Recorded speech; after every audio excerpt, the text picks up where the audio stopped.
I just finished a discussion with my national security team about the situation in Egypt, and I wanted to provide an update about our response to the events of the last several days. Let me begin by stepping back for a moment. The relationship between the United States and Egypt goes back decades. It's rooted in our respect of Egypt as a nation, an ancient center of civilization, and a cornerstone for peace in the Middle East. It's also rooted in our ties to the Egyptian people, forged through a long-standing partnership. Just over 2 years ago, America was inspired by the Egyptian people's desire for change, as millions of Egyptians took to the streets to defend their dignity and demand a government that was responsive to their aspirations for political freedom and economic opportunity. And we said at the time the change would not come quickly or easily, but we did align ourselves with a set of principles: nonviolence, a respect for universal rights, and a process for political and economic reform. In doing so, we were guided by values, but also by interests, because we believe nations are more stable and more successful when they're guided by those principles as well. And that's why we're so concerned by recent events. We appreciate the complexity of the situation. While Mohamed Morsy was elected president in a democratic election, his government was not inclusive and did not respect the views of all Egyptians. We know that many Egyptians, millions of Egyptians, perhaps even a majority of Egyptians, were calling for a change in course. And while we do not believe that force is the way to resolve political differences, after the military's intervention several weeks ago, there remained a chance for reconciliation and an opportunity to pursue a democratic path. Instead, we've seen a more dangerous path taken through arbitrary arrests, a broad crackdown on Mr. Morsy's associations and supporters, and now, tragically, violence that's taken the lives of hundreds of people and wounded thousands more. The United States strongly condemns the steps that have been taken by Egypt's interim government and security forces. We deplore violence against civilians. We support universal rights essential to human dignity, including the right to peaceful protest. We oppose the pursuit of martial law, which denies those rights to citizens under the principle that security trumps individual freedom, or that might makes right. And today, the United States extends its condolences to the families of those who were killed and those who were wounded. Given the depths of our partnership with Egypt, our national security interests in this pivotal part of the world, and our belief that engagement can support a transition back to a democratically elected civilian government, we've sustained our commitment to Egypt and its people.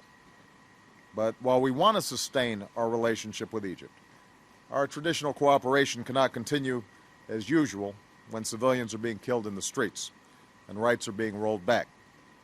As a result, this morning we notified the Egyptian government that we are canceling our biannual joint military exercise, which was scheduled for next month.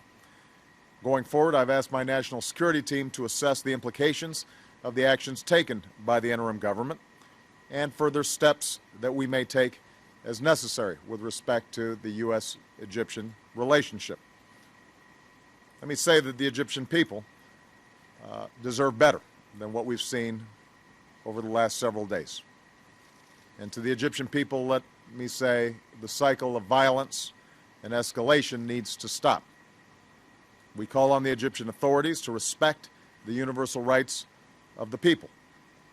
We call on those who are protesting to do so peacefully and condemn the attacks that we've seen by protesters, including on churches. We believe that the state of emergency should be lifted, that a process of national reconciliation should begin, that all parties need to have a voice in Egypt's future, that the rights of women and religious minorities should be respected, and that commitments must be kept to pursue transparent reforms of the Constitution and democratic elections of a parliament and a president. And pursuing that path will help Egypt meet the democratic aspirations of its people while attracting the investment, tourism, and international support that can help it deliver opportunities to its citizens. Violence, on the other hand, will only feed the cycle of polarization that isolates Egyptians from one another and from the world, and that continues to hamper the opportunity for Egypt to get back on the path of economic growth. Now, let me make one final point. America cannot determine the future of Egypt. That's a task for the Egyptian people. We don't take sides with any particular party or political figure. I know it's tempting inside of Egypt to blame the United States or the West or some other outside actor for what's gone wrong. We've been blamed by supporters of Morsi. We've been blamed by the other side as if we are supporters of Morsi. That kind of approach will do nothing to help Egyptians achieve the future that they deserve. We want Egypt to succeed. We want a peaceful, democratic, prosperous Egypt. That's our interest. But to achieve that, the Egyptians are going to have to do the work. We recognize that change takes time, and that a process like this is never guaranteed. There are examples in recent history of countries that are transitioned out of a military government towards a democratic government, and it did not always go in a straight line, and the process was not always smooth. There are going to be false starts. There will be difficult days. America's democratic journey took us through some mighty struggles to perfect our union. From Asia to the Americas, we know that democratic transitions are measured not in months or even years, but sometimes in generations. So in the spirit of mutual interest and mutual respect, I want to be clear that America wants to be a partner in the Egyptian people's pursuit of a better future, and we are guided by our national interest in this long-standing relationship.